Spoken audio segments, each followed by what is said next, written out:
Another analysis of the graph in this section is multiplicity.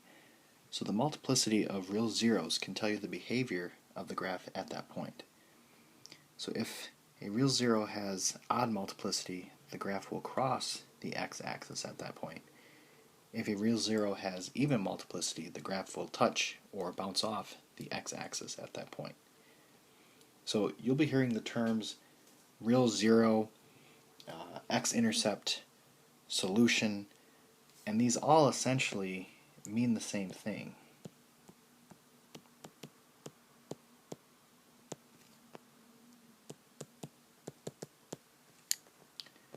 So on number 1, I actually want to factor this.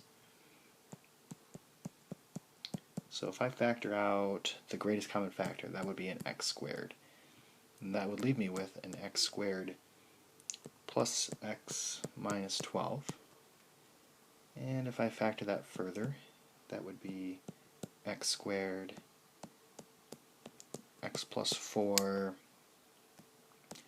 x minus 3. So if you were solving this, you would get x is equal to 0, x is equal to negative 4, and x is equal to positive 3. These would be your solutions. So with this one, not only are they solutions, but we're considering them as real zeros or x-intercepts, because they are. So 0, negative 4, and 3. Now the multiplicity, that really comes from the, like how many times is it a solution, or what is the degree of that solution. So with the x, because that becomes from a x squared, that means that's actually 0 is the solution twice. So the multiplicity is 2. If it were just a normal x, then it would be a degree of 1, but an x squared has a degree of 2, or a multiplicity of 2.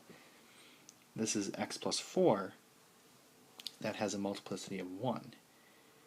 X minus 3, or x is equal to 3, it's a solution once. I don't see another x minus 3, or I don't see x minus 3 squared, so that means it has a multiplicity of 1.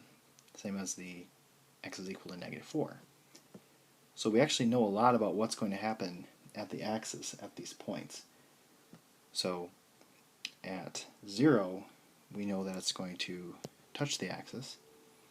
At negative 4 and 3, we know it's actually going to cross it. So the degree of this polynomial, if we look back at the equation, is 4. And that's even. The leading coefficient is 1, and that is positive. So my end behavior is going to be going up and going up. So up as I go to the left and up as I go to the right.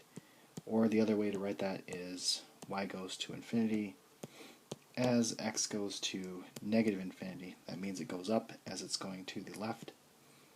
And then y goes to infinity as x goes to positive infinity, means it goes up as you go to the right.